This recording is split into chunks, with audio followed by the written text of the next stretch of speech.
Hello, everyone. Thank you for joining this webinar about predictive maintenance. My name is Jeremy, and I'm a data scientist in Wizata. And I'm happy to share with you today some personal experience about some project that I had to present to you the problems that we encounter during this project, and also some solution that we can propose to bypass all these difficulties. So this session I will present continuously. Don't hesitate to write any questions that you have, and I will try to answer at the end of the discussion. So the first topic that we encounter and I want to discuss today is about the events logging themselves. Because the events logging has two problems. First one is most of the time they have poor quality. The events that are registered are not 100% possible to trust in your project. And the second one is these logs are complex to access. So to get back the data and analyze it from data scientist point of view sometimes can be complex. So about the poor quality data itself, it's also linked to the nature of how it's inputted. So you all know the Excel encoding files. So you have this place where you can enter most type of data. Anything that you want is quite flexible. It's good, but also not really robust. So you can have bias in what you register here. Also, this type of Excel files is distributed over the networks, over the PCs, and it's difficult to have one centralized database of all your issues and your logs of maintenance. Second system you have most of the time in industry, SAP. So most of people use SAP encoding, which is a bit more robust, a bit more scalable in terms of usage through a full company, but also has some limitation in exportation. So it's difficult sometimes to enter what you want, what you need to answer that is more specific to what you have, but also difficult for data science teams to extract all this data and properly format it to be used in some projects. Finally, what we saw already from experience in a lot of places is the typical handwriting logs. So this is more common than what you think. And this one, always, as usual, is centralized in different places. So you have to go physically in different place, pick the notes, writing, digitalize all these notes. So it's a lot of trouble. So this was about the type of event register that we have, but we also have big problems with the quality of events that are tracked as well. So in a lot of maintenance problems, interventions, a lot of phenomena, we also have observed that the moment that we track the event is not representative most of the time of the failure that was happening in the line. So you never know if you can trust that when a date is registered in the system is the real date of the event that happens. It can be the date when the maintenance was done after the incident, can be the date when the guy took a piece out of the stock to take it and go and replace it physically in the line. Can also be a lot of other combinations. You can also have people taking two pieces out of the stock because they have to replace one now, but they want to have one spare. So next time that it fails, they already have the part, they don't have to go again. But then they don't track the second piece out of the stock, and they don't properly label the moment, the failure, what happened, and what they did to fix this failure. So we have 3 tips about this data registration system. First, and the biggest one, is to educate teams to properly log the events. So really log precisely as much as possible the moment of the failure, maybe the moment of the maintenance, if not possible to track more, but at least really be rigorous in the moment that you register something. Second thing is the input system needs to be simple. So SAP is good, but also a bit complex maybe. It has to be really simple to go, just enter a few fixed fields, maybe a description as well, but really limited.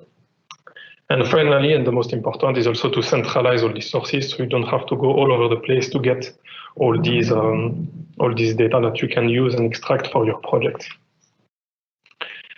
So let's move to the second topic. So now we know the events are tracked. We have several types of events, and these events don't require the same analytic approach to properly leverage what's inside. So we have several types of events usually that we encounter in predictive maintenance. First time we have failures happening because we have long-term drift that happens over time.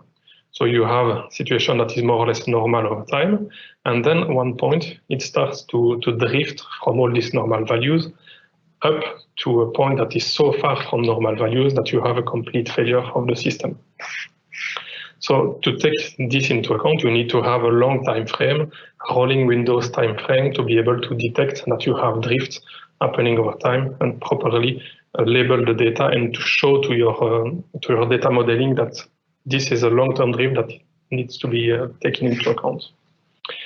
Second type of events is really accidental events. So you have, for example, in green, what should be normal values registered with a process that is measured. And what you see in blue is the value that is actually measured. You see that it oscillates a bit. It's normal because it's a measure that is taken live. But from time to time, you have these big peaks with abnormal values that are highlighted with red dots. So it means that you have something that oscillates in a normal way, but from time to time, you really get a peak, which is a big anomaly. And this type of anomalies, you need to have a specific time frame to analyze them. So it's not a long-term drift, but you need to look at really short time period and with high granularity, for example, to be sure that you detect it. So then finally, the last type of event that can happen is, of course, a combination of both. Because you can have, like we see in black, all these type of small anomalies that occurs over time. Sometimes you have really big ones. And these anomalies maybe have not immediate consequence on the process, but have a consequence on the long-term accumulation approach. So you see that all these peaks induce in the red it's the life expectancy of the equipment, for example. You see the red line really increase in big steps when you have anomalies or accumulation of anomalies. So with this combination of both long-term and accidental events, you can kind of compute a load on your equipment and assess how its health is behaving and if you need to fix something or to replace something, and with the delay that you will need to react. Because with this, you can estimate a time that will take to total failure. As a tip here, it's important to properly identify what is the type of event that you want to target, to properly target the analysis that you want to do from the data science approach. Next topics, when you have identified properly this type of anomalies, you also have to properly treat the data based on this type of anomalies. So usually, the data that we use is raw data, and raw data never speaks. Raw data never speaks because it's highly noised. So you see, you have big oscillations in the raw data. So it's a lot of noise for modeling system to detect what is really significant or not to a failure. And then in this data, in the raw data and low granularity, you see easily when you have some peaks of values. So you can see the blue one here, for example, is a big abnormal peak compared to the rest of the blue values because it happens really suddenly. You have the same for this green peak or for this purple peak, for example. So what we do in terms of analytics to be able to distinguish the noise between what is really significant is we transform the data and we aggregate this data to try to get what is really significant for your problem. But what happens too much in this type of analytics is the noise reduction is too aggressive. So you see, for example, if you aggregate the data on an average on a rolling window, you see that you completely erase this big peak into something that is not noticeable compared to the events around. So the way that you treat the data is really key to treat and solve such type of problems. So two tips here. So based on the type of problem that you have and the type of event that you try to target, you need to choose the optimal granularity that you want to use. So if you know that is more or less an accidental event, you will go on high frequency data. If it's something that drifts on long term, then you may want to aggregate the data to be able to remove a lot of noise and see only the most important events. And secondly, we also have to choose the best aggregation methods, because by default, we always go with average aggregation, but you can use a lot of aggregations, minimum, maximum, standard deviation. You can compute slopes in the data that is moving, and a lot of transformations like this. But also, it has to be always specific of the process and the way that the business experts may describe what can happen to induce these failures.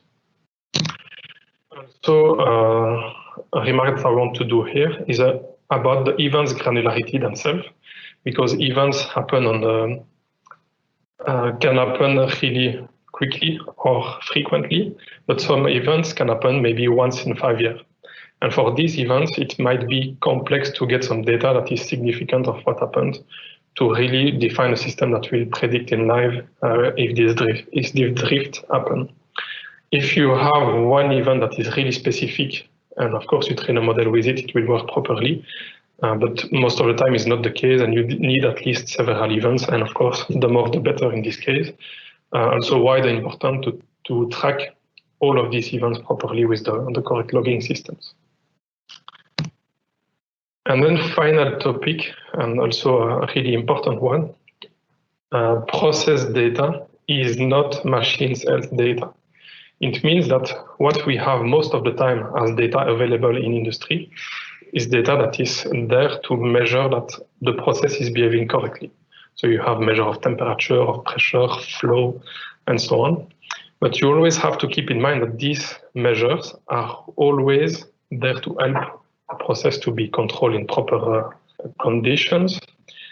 But what you will see in these data after some abnormal events will be always consequence. So when you see change in this type of data, it will be always a consequence that something happened in your process and the process is now behaving in a different way. So if you want to anticipate and predict something based on this, it will always be difficult because this always has a consequence view. So then we have two solutions to bypass these problems.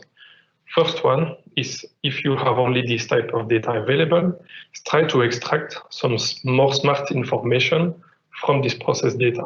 So you can try to capture more the system dynamics instead of having just fixed values that are measured. So really capture how the system is going and drifting from what is normal. Second thing is to understand really the business part of the problem, because the expertise of the people on site can really guide to a solution that will, with this data, still tell something about what's happening in terms of failure. It's really important to take into account experts' knowledge in this. And finally, time series transformations are also really important because time series data how doesn't tell a lot if you don't prepare it in a way that the model will understand what's happening. So we have a lot of transformations. Personally, I know around maybe 500 ways to treat time series data to give it some more predictive power. And always it has to be specific and accurate compared to the problem that you want to attack. Second solution then will be a better one, is to really have sensors that are more specific of the health of the device, not only process data, but really specific of the device itself. So something that measures the wear of the system. So if you have something that gets thicker over time or thinner, can be good to have an indicator. Vibration are always a good indicator because if something breaks or fails suddenly, it will be always encapsulated in some vibration profiles. Same with sound, some of the vibration, so we can relate here, but we have some projects where operators were hearing different noise over time when a machine was getting used, and they knew like this that it had something that was going wrong, need to be fixed, or voltage, for example. But these sensors will give you more the reason and allow detection of anomalies more than just detecting what's happening around in the process when something went wrong already. So that's it for the topics I wanted to cover. I thank you very much for your attention and for being here today with me. And I'm glad to answer some questions now. And thank you very much.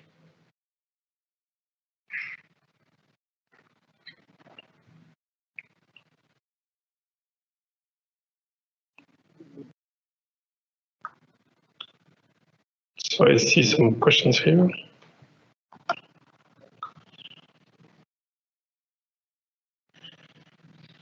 So question about point 3, besides aggregation, is there any way to reduce amount of data without losing the useful signal? For example, pseudo-random sampling.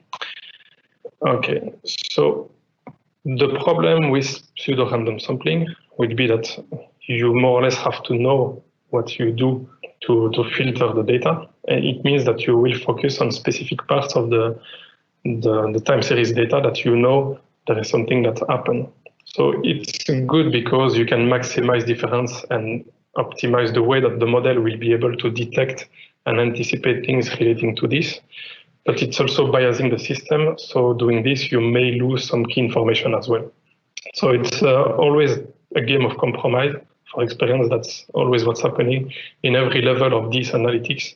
It's always choosing the right compromise between what you have, what you want to do, and the methodology that you choose to do it.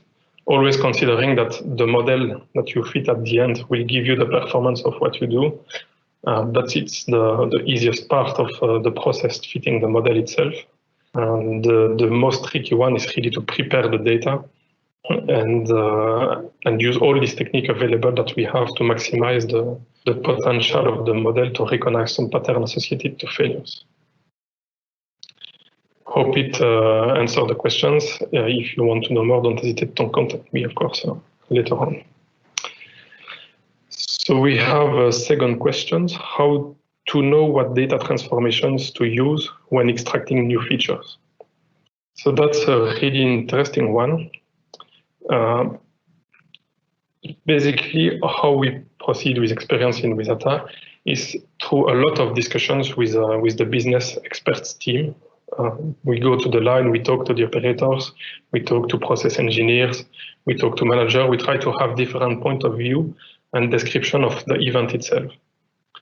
Once we have this and we have a really good knowledge of the process, then we can more or less also by experience know which type of technique will work better in one case or another. This is the most optimal approach, let's say the most relevant approach. It also gives the business more confidence in what is done by analytics. So they also trust more easily the results that we provide because it can validate or invalidate things that they had in their own experience.